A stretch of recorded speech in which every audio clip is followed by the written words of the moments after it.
In his first CBS 60 Minutes interview since 2020, President Trump fielded questions on topics from tariffs to immigration to the government shutdown, which now threatens to become the longest shutdown in U.S. history. Democrats' fault. As for Democratic lawmakers' demand that Affordable Care Act subsidies be extended before reopening the government, Trump stood firm by his position. Obamacare is terrible, and we can fix it with the Democrats.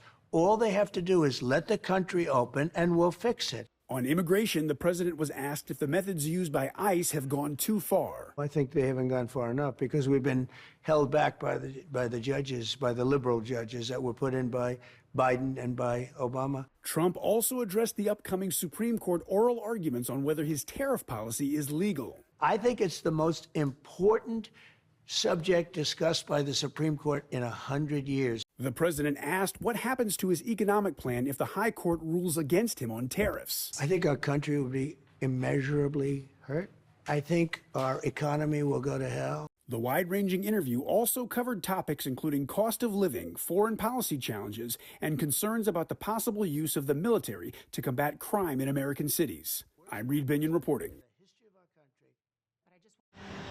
As the U.S. government shutdown approaches record length, SNAP benefit recipients, I don't know how much longer I can last, and government workers remain in limbo. By not having our paychecks, we have a 2-year-old, and so it really has impacted our ability to just ensure that we're covering all of our bills. Facing a Monday deadline from a federal judge in Rhode Island, the Trump administration said it would fund half of November SNAP benefits using contingency funds.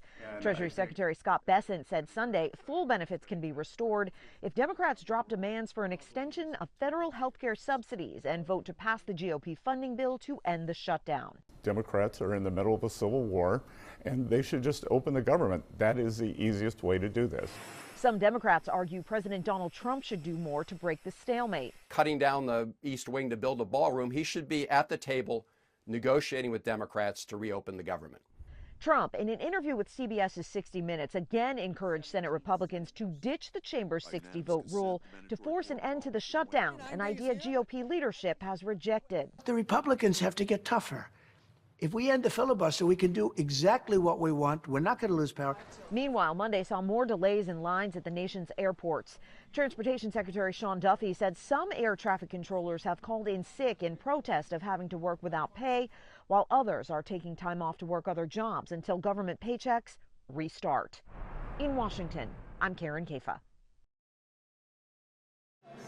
'Tis the season when gift giving can take over our lives. But with many Americans still worried about rising costs, resale or secondhand shopping is becoming a more popular way for finding value and meaning in gifts. What we're finding is that consumers are ready to spend nearly 40% of their holiday budgets on secondhand, which is up significantly from last year. Alon Rotem of ThreadUp, an online thrift store, says the stigma around buying secondhand is starting to disappear, with it becoming more mainstream. Because value is king with consumers, this is a great way for them to extend their dollar and get more for their money. Secondhand is also a way to sort of cut through the noise of the ordinary and find more unique items that tell a story, items that are more personal. Other ways to save. Start early to take advantage of end-of-summer clearance sales. Don't wait until Black Friday. Use reward credit cards, taking advantage of cash back or points. And to keep your holiday shopping from turning into a financial horror show, remember,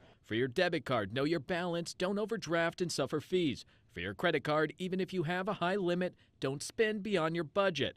And with buy now, pay later options, try not to use them for discretionary spending that can quickly add up. Very easy to forget, say 2 out of the 20 small purchases with different payment due dates that you made from a few months ago. And once you have missed payments, they may get reported to the credit bureaus. In Washington, Michael Yoshida. From credit cards to buy now, pay later services to simply understanding a budget and how to stick to it, we spoke with several financial and value experts on how to be savvy and strategic with your holiday shopping. 'Tis the season when gift giving can take over our lives. But with many Americans still worried about rising costs, resale or secondhand shopping is becoming a more popular way for finding value and meaning in gifts. What we're finding is that consumers are ready to spend nearly 40% of their holiday budgets on secondhand, which is up significantly from last year. Alon Rotem of ThreadUp, an online thrift store, says the stigma around buying secondhand is starting to disappear, with it becoming more mainstream. Because value is king with consumers, this is a great way for them to extend their dollar and get more for their money. Secondhand is also a way to sort of cut through the noise of the ordinary and find more unique items, items that tell a story, items that are more personal. Other ways to save. Start early to take advantage of end-of-summer clearance sales. Don't wait until Black Friday. Use reward credit cards, taking advantage of cash back or points. And to keep your holiday shopping from turning into a financial horror show, remember, for your debit card, know your balance, don't overdraft and suffer fees. For your credit card, even if you have a high limit, don't spend beyond your budget. And with buy now, pay later options, try not to use them for discretionary spending that can quickly add up. Very easy to forget, say, 2 out of the 20 small purchases with different payment due dates that you made from a few months ago. And once you have missed payments, they may get reported to the credit bureaus.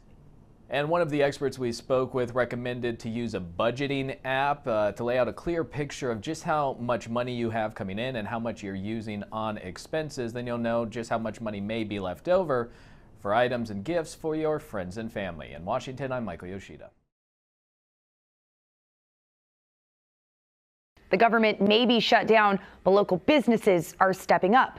Your reporter covering Placer County, Connor McGill, spoke with 2 Roseville businesses that say even a small act of kindness can make a big difference. Fresh baked goods skip the shelves and went straight into neighbors' hands. A Roseville bakery is stepping up as SNAP benefits disappear. It's awful, right? Like, we can't not give people what they need. Sorry. For the owners of Hidden Coffee Bar, seeing their fellow community members struggle hits close to home. My wife and I, we personally have experience being on SNAP benefits in the past, and I grew up in a household that I had to get free hot lunch as a kid, in a family like that, and so when that happened, we knew we wanted to help in some regard. When Austin and Juliet Frucci heard SNAP benefits would stop amid the government shutdown, they took to social media, announcing a simple but powerful gesture. The Hidden Coffee team has talked and collaborated and has decided to offer free coffee and pastries to anyone who is currently on the EBT and SNAP programs. That post inspired another Roseville business owner to jump in. Austin and Juliet, they did a post, and it was a no-brainer for us. I mean, how could you not step up and take care of people and take care of your community? It's so important, and we can do it, and I can make more bread. Just gluten-free kitchens filling a gap in funding with what they do best. No questions asked. If you have a SNAP card and you're hungry, you can come in and get free sourdough. For both businesses, it's not about the dollars lost. It's about the connection gained. Coffee is not necessarily like filling the need that SNAP does, but one beautiful thing about coffee is that it can spark joy, enjoyment in life, and so being able to offer maybe a little bit of joy, of rest, of like connection in a time that's really stressful is really important to us. Now, both Hidden Coffee Bar and Just Gluten-Free Kitchens are now accepting donations to keep their efforts going, hoping to continue to bring a little bit of comfort in one cup and loaf at a time, right? We're going to. The government shutdown is now in its 2nd month. At the center of the battle on Capitol Hill, healthcare subsidies that make insurance more affordable for millions of Americans. Those tax breaks, though, are set to expire. Democrats want to see them extended. Ripping health care away from millions of Americans is unpopular. More than 24 million people have health insurance through the Affordable Care Act, also known as Obamacare, and roughly 92% of enrollees receive federal tax credits to help lower their monthly costs. Renewing the subsidies would cost $35 billion every year for the next 10 years. Many Republicans say they won't negotiate the subsidies question until enough Democrats approve a spending bill to reopen the government. get this thing open. We have shown in good faith that we will do the appropriations process. Regardless of subsidies, the cost of health insurance through the Affordable Care Act will jump. KFF, a nonprofit focused on health policy, recently looked at monthly costs for healthcare coverage and found ACA insurers are raising premiums by roughly 26% next year. But if you take away subsidies on top of the increases, the costs will be even higher. We're expecting that on average, premium payments are going to more than double. That's a 114% increase. KFF says average monthly premium costs could go from $888 to as much as $1,904 in 2026. I have people who are sitting at home in Massachusetts right now looking at their new health care premiums and trying to decide between health care and rent.